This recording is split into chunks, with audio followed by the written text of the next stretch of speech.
今日は中国北京近郊の観光名所バーダーリン頂上について解説するぜ。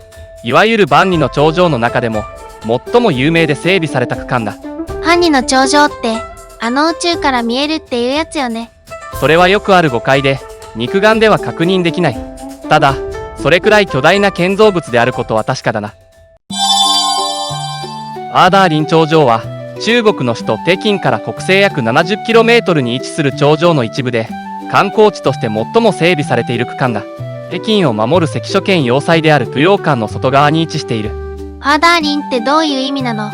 語源には諸説あるけど、四方八方に通じる交通の要衝という意味から名付けられたという説が有力だ。現在見ることができる頂上の多くは15世紀から16世紀の明代に大規模に再建されたもの。あれって秦の始皇帝が作ったんじゃないの？実態はもっと複雑だ。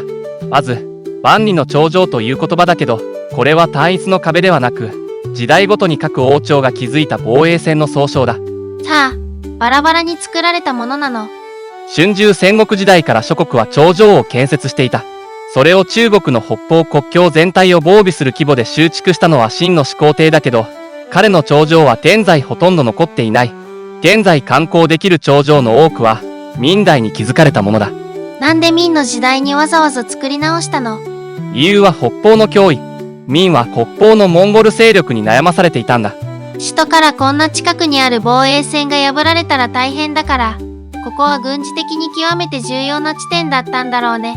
そうだ。中でもモンゴルの指導者アルタンハーンは殷への侵入を頻繁に行い、1550年には長城を越えて北京を3日3晩包囲して交易を要求した。長城が突破されちゃったの？そう。当時の長城は土壁が中心で、低く、薄く、監視体制も不十分だったんだ。そこで倭寇の鎮圧でも有名な当時の名将、関敬公がこの地域の防衛を担当すると、彼は長城の全面的な強化を行ったんだ。1569年から1571年頃のことさ。日本でいうと織田信長が朝倉や比叡山勢力と戦ってた頃か。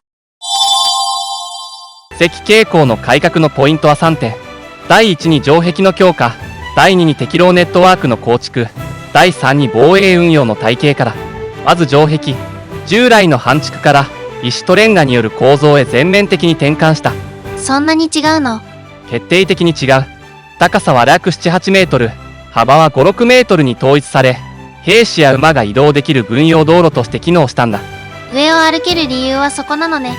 さらに排水構造も整備されていて、雨水を逃がす排水溝が一定間隔で設けられ、長期的な耐久性を確保している。次に敵狼。バーダーリンの最大の特徴の一つが、この敵狼の密度の高さだ。敵狼って見張り台？そう。それに加えて戦闘拠点であり、宿泊、補給拠点でもある。小さな要塞みたいなものか。構造は2層または3層で、内部に階段があり、上部には銃眼や射撃口が配置されている。南北で違いはあるの？南側は比較的緩やかだけど、北側は傾斜がきつく、特に北八郎は最高地点で、視界が広く、指揮所的な役割を持っていた。さらに重要なのがのろし台だ。敵の侵入を発見すると煙や火を使って信号を送るのね。これで北京まですぐに情報を伝達したのか。次に環状、城門、城楼、城壁が一体となった防御拠点で、通行の管理と防衛を兼ねる場所だ。いわば関所ね。これらの防衛インフラの整備で、バーダーリン頂上の防衛力は飛躍的に高まったんだ。ハード面だけではない。関敬公は兵士の訓練と管理を強化し、明軍の戦闘力を顕著に向上させた。その効果はどうだったの？効果はてきめんだったぜ。その後1570年代にモンゴルは何度も侵入したけれど、頂上を突破することはできず、明軍の前に大敗。また、ちょうどその頃からモンゴル国内の内紛もあり、明とモンゴルの武力衝突は緩和され、この地域には平和と安定が戻ってきたんだ。実際に頂上の上から下を見下ろすと、この頂上を突破するのが不可能に近いことがわかるわね。険しい尾根の上に城壁が作られていて、関敬公は敵が城壁に接近できないようにするため、斜面を険しく削り、城壁を一層高くそびえ立たせた。これでは馬でよじ登ることは不可能だし、軍艇で登ることも無理そうね。モンゴル兵がこの頂上を目の前にして絶望する様子が目に浮かぶわ。そうだな。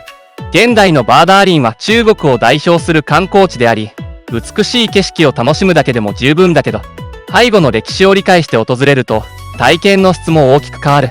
これからも歴史に関する様々な情報を発信していくので、面白いと思った方は、ぜひチャンネル登録と高評価をお願いします。